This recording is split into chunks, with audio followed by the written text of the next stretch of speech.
drummers, and welcome to Tim Connolly Drums. Today we are going to talk about how the business will eat you alive if you let it. Music has always been a tough business. Since the beginning of anyone earning a dime as a musician, there's always been cutthroat people trying to steal everything that you got, whether it be your instrument, whether it be your fame, whether it be your money, whether it be, just the fact that you're known. People try to steal your name. It's just unbelievable how cutthroat this industry can be. I've been a musician my entire life since I was 7 years old. Ever since that Santa Claus parade, actually I was 6 years old. Santa Claus parade came by my house at the age of 6. And I heard the drumming from the marching band. And my energy shifted from Santa to the sound that I was hearing. And I couldn't see because it was in the distance. But as it approached and it got louder and louder, my excitement level grew to the point where I said to my mom, after they had passed, that's what I want to do. I want to be a drummer. And my mom, of course, typical reaction, you're not playing drums, they're too loud. So that was December of 1971. May of 1972, my birthday, I get my first drum kit, and it was like a Mickey Mouse drum kit or something that she bought me, and I can remember breaking the heads on that kit very quickly. They were paper thin. It was like an entry level, Mickey Mouse type drum kit, but that's what she got me, and I was so happy when I came home from school and there's a drum kit. Mickey Mouse or not, there was a drum kit sitting in my living room. She did get me another drum kit a little bit later, better quality, like a real drum kit, so to speak, but that's what I started off with, and that's where the passion began. It was that moment in terms of drumming. Now, when I was younger, around 3, I fell in love with music by listening to the Beatles with my sister Brenda. Rest in peace. My sister Brenda unfortunately passed away a year and a half ago. But it was Brenda that she was the one that launched the passion. I mean, I have 4 sisters and a brother, and I would listen to music, all kinds of different music throughout the house. But Brenda was the one that would actually let me stay in her room and listen to the Beatles with her. So Hello, Goodbye by the Beatles. That was the first song that really stuck with me. And I got to hear it when it was brand new on one of those little 45s, little records. And my sister would let me sit in her room with her, and we would listen to music together when I was 3 and 4 years old. And then 6, the drumming interest. And then 7, finally got my kit. The rest is history. My first professional gig was when I was 14. And right away, there's a disappointment when I was 14 years old because I got kicked out of the bar. And my sister Brenda and my sister Sharon were there, and they were fighting for me, saying to the people that were kicking us out, the owner and the manager and whatever, let them play. They've already played 3 or 4 songs. Just let them play. But of course, the manager and the owner are saying, well, they're too young. Because I can remember being asked how old I was. I'm 19. Liar. I was 14. The guys in my band, I think, were around the same age, maybe 15. It was my very first band. I'll put a picture up. It was called Obsession for Music, my first band. And that's where it all began. So even though my very first gig was a bust, we played 3 or 4 songs in a bar in Oakville. I think it was called the Oakville House. It was on Lakeshore Road, just off Lakeshore Road, beside the Armories, for those of you from Oakville that know the place I'm talking about. It was either the Murray House or the Oakville House, but I think it was called the Oakville House. and dive bar in Oakville. And it was a bust. We got kicked out after a few tunes. But that, even though I was ticked off at that time and only a kid, I really loved playing drums. And that's what launched me into a driving career, like the drive, meaning that nothing was going to stop me. Now, of course, I had moments where I was ready to give it up, but I never did. So we're talking, 14, it was a professional gig. I did get paid. Believe it or not, they paid us. I think they gave us $50 or something. So I did get paid. But in reality, the professional gigs didn't really start happening for me till I was, 20, 21, something like that. And I'm almost 60 now. So we got 40 years of being in this industry, playing all over the place. I've played everywhere, man. I've traveled everywhere. And I have played so many gigs, like thousands and thousands of gigs. And I got a lot of experience. And of course, as you guys know, because I've started a slight change in my channel, I got lots of stories. So I want to tell you guys how to avoid getting eaten up by this industry. Okay, so I got some tips to help you along for those of you that are interested in pursuing this. And like I said, and lots of people have commented, I've had hundreds and hundreds, maybe in the thousands of comments, people telling me their stories about their situation with bands and bad band leaders and bad bandmates and crazy people in the crowd and you name it. You guys that have been watching me, I got lots of these stories too. But in the comments, a lot of people have said, oh, don't go into music. Music is only a hobby. Don't play music for money. Play for free and all this sort of thing. Well, that's baloney. Music is a hobby for some. It's a profession for others. It's also something that if you are choosing it as a profession, you need to be paid. Plain and simple. Electrician does not, I've used this 1,000 times. I know it's a broken record. Electrician shows up at your house. Are you going to offer him, yeah, man, I'm going to offer you exposure. That's how I'm going to pay you. I'm going to tell my neighbors how great you are. You're going to work for free for me, but I'm going to tell my neighbors how great you are. And then you're going to go and work and they'll pay you. But for me, you're working for exposure. Or here's a pizza and a couple beers. Now put all my lights up. You know what the electrician is going to tell you. So it should be the same for musicians. We provide a service. We show up. We put hours and hours, thousands of hours into practice, into, in some of our cases, into schooling, into rehearsal, thousands and thousands of dollars into purchasing all our instruments, in lessons, music books, you name it. Music is such a, it's forgotten by people that aren't in it. How much money, time, effort, everything that's put into it. And when a musician asks for money, oh no, you should do it for love. Nobody else is doing it for love in terms of their career. You think a plumber, a doctor, a cop, an ambulance driver, are they all doing it for just purely for love? No. They all get paid. So we deserve to get paid too. So you guys out there with your, you should do it for love and you shouldn't make money and all this sort of stuff, it's bullshit. And I'm aggressive in my opinion about this because I've been doing this a long time and I can say this because I know what I'm talking about. You deserve to be paid. Okay, so number one, demand a good wage as a musician.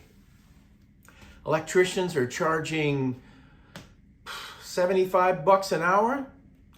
I mean, I'm not suggesting that musicians can charge on an hourly basis necessarily, but if you're doing a wedding, a corporate gig or whatever, and you make $300 for the night, I think that's pretty decent. $400, I think the most I ever made on a wedding gig was about $800. That's really good money. Most guys do not, even guys touring with big acts don't make $800 for one night's work. Now, like I said, there's a ton of lead up to that night that everybody forgets about. The rehearsing, the time spent emailing and or talking on the phone with agents, with venues, with people trying to ask you questions, with promoters. There's so much legwork involved in doing shows on a higher scale. I'm not talking about just simple bar band gigs, higher scale corporate. And if you're doing a wedding, the bride and groom will call you and email you 1,000 times with questions.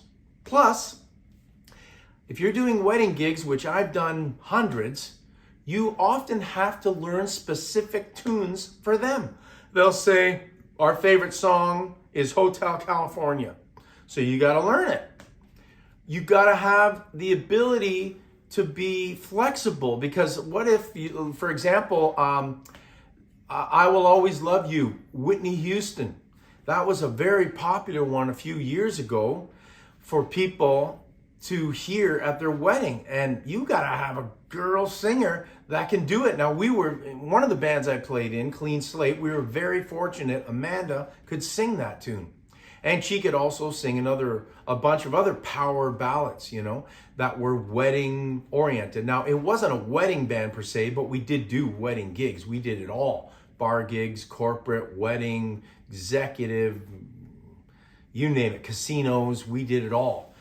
But when we did a wedding gig and there was a request for a song with difficult singing, she would always be there and pull it off. She was an awesome vocalist and she worked really hard. So all the effort that was put into the time that she had to put in and the band had to put in to learn all these extra songs, you got to be compensated for that. Because rehearsal, if you're in a rehearsal studio, you're paying for it.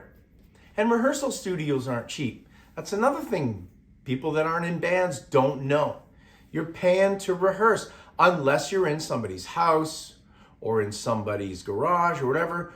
In the past, I've been fortunate that I played in a band with a guy that owned a music school, and we often practiced in his music school for free. But then, just recently, I was playing in a 90s tribute, and we had to pay to rent a music rehearsal studio every time. And every time it was, $20, $25 out of my pocket to pay for us to rehearse for 2 or 3 hours.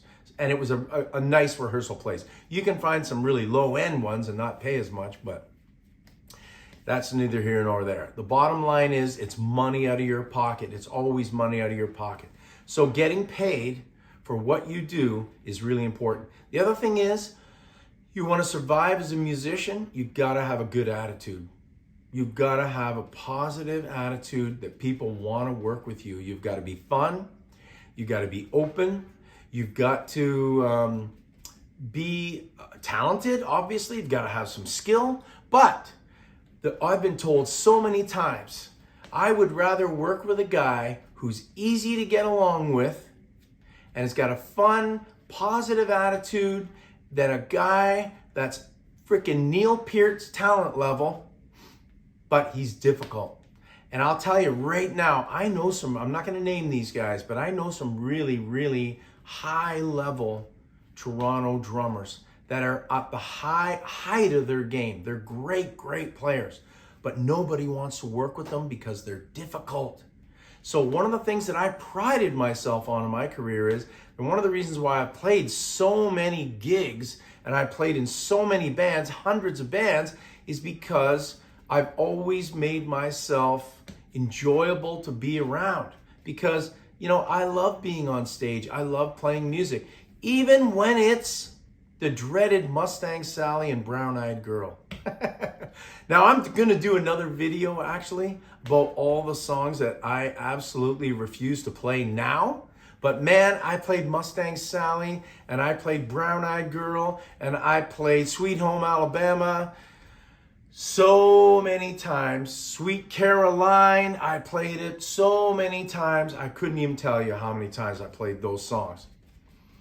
But I sucked it up. Do I like those songs? Not at all. Not at all. I hope I never hear Don't Stop Believin' or any Bon Jovi for that matter. I hope I never hear that stuff again. But if I was in a situation where, yeah, man, we're gonna play, this song and that song, and I don't like them, especially a lot of pop tunes.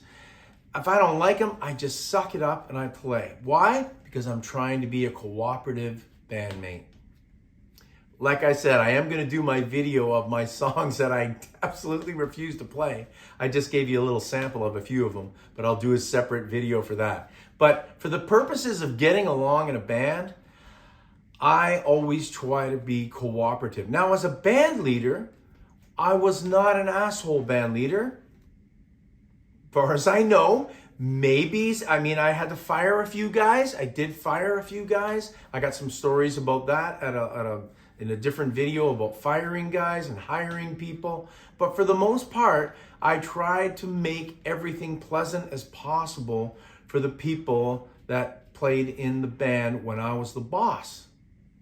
Now, when I wasn't the boss and I was a sideman or a hired guy, well, I just go with the flow.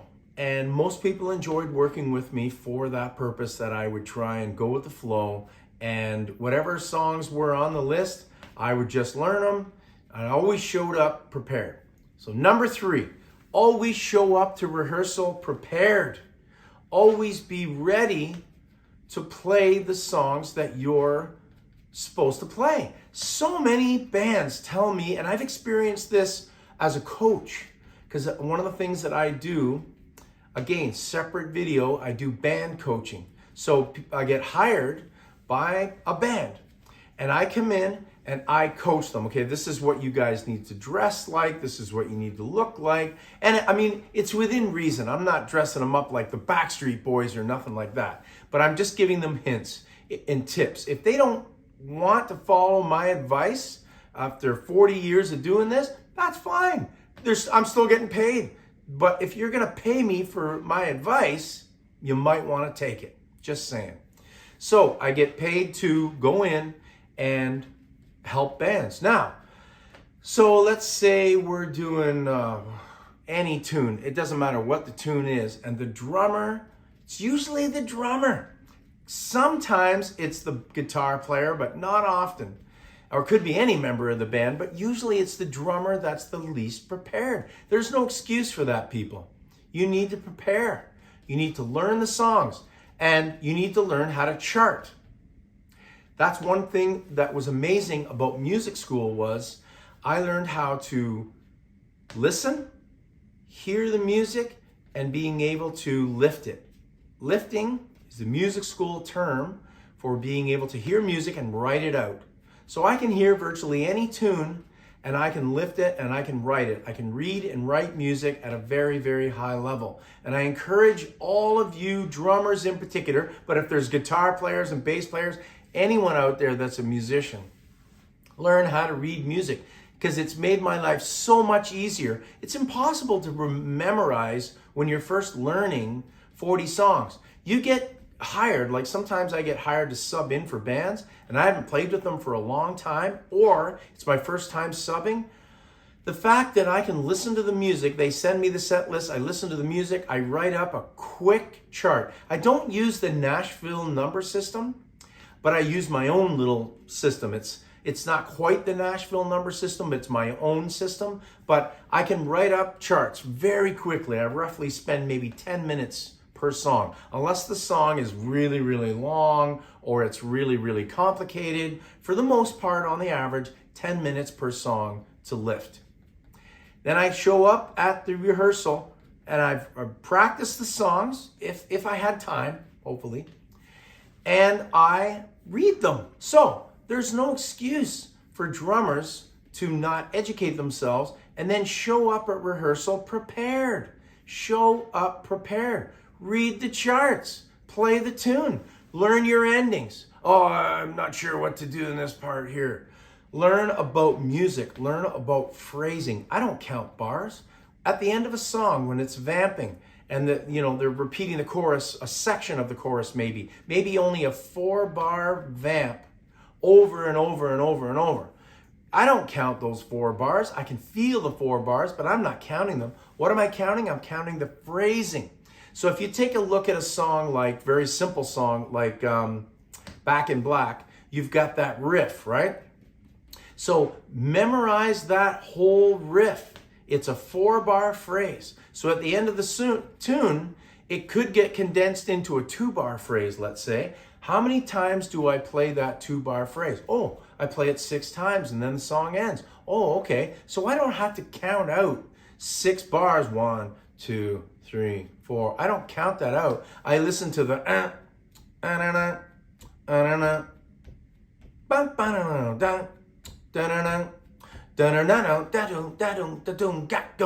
right? I listen to that phrase. That's what I count. Okay, so there's no excuse for drummers to try and say, I'm not sure what to do at the end of the song. And they always tell me in these coaching situations, they're getting lost. Well, count the phrases, you won't get lost. Count phrases, not bars, you'll never get lost.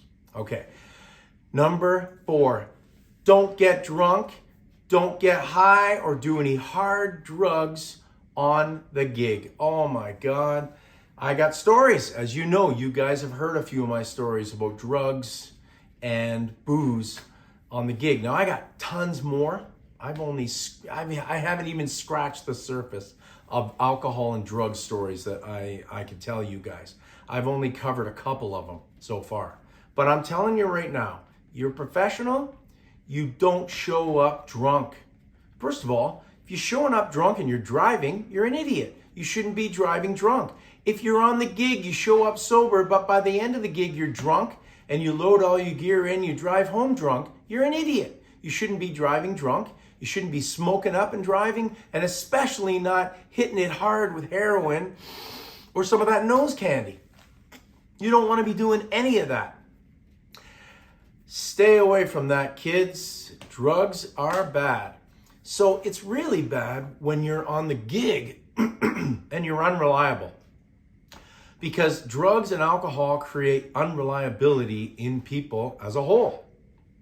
So if you're on the gig and you want to have a couple beers, no big deal. I've done that my whole life up until recently because I quit drinking about a couple years ago. So prior to that, I never ever got drunk. I never was drunk on a gig except for maybe once or twice in my entire career of playing gigs.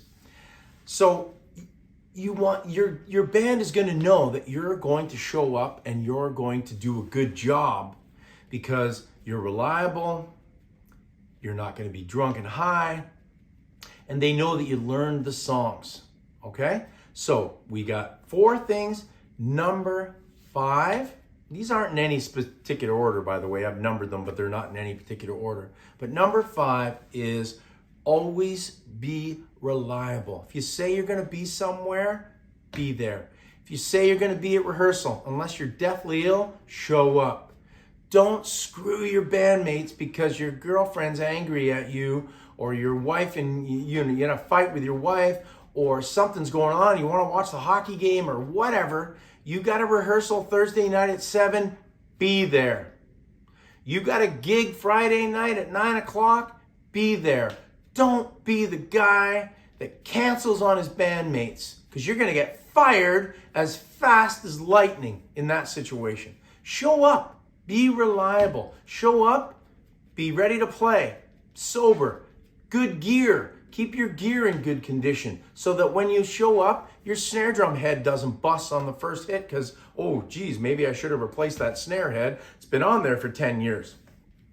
So be reliable. Another part of being reliable is looking after your gear. Make sure your cymbals aren't going to break on you. Your sticks are, I remember in the band coaching, and also some of my students, their drumsticks look like pencils, and they look like the drumsticks look like they're 15 years old. Buy some new sticks. I'll sell them to you. No problem. So reliable gear, reliable person, and man, you're going to thrive in the business. If you can do all these things, you will succeed as a musician. Don't let people turn you off your path. You can make a living doing anything in this world if your mind says, I can do it. A friend of mine that I've known my entire life, his name is Sean Stewart, 3-time world heavyweight jiu-jitsu champion. When I was very young, 17, 18 years old, and he was training, doing his jiu-jitsu thing, and I was a member of his jiu-jitsu club, I remember Sean saying to me, you can make a living doing anything if you put your mind to it, because I was talking to him about how I wanted to be a professional drummer and musician. And he said, practice, spend a lot of time working on everything you need to work on so that you're always prepared, and don't let people deter you. So all you people out there that are going to say, music's not a viable career, I just do it for fun. I know lots of you did music, played in a band, got a bad taste in your mouth because of bad bandmates or a bad gig or whatever, and you quit. I get it. I know that not everybody's going to stick with it forever. I get it. But if you want to actually choose a career as a musician, there's going to be ups and downs.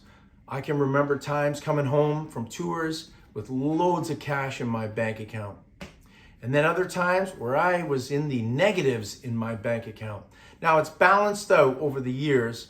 That's another thing. Once you establish yourself in the scene, whether it be teaching, doing what I'm doing now, YouTube, band coaching, like I said, gigs, doing drum events, being involved at drum festivals or guitar festivals, whatever.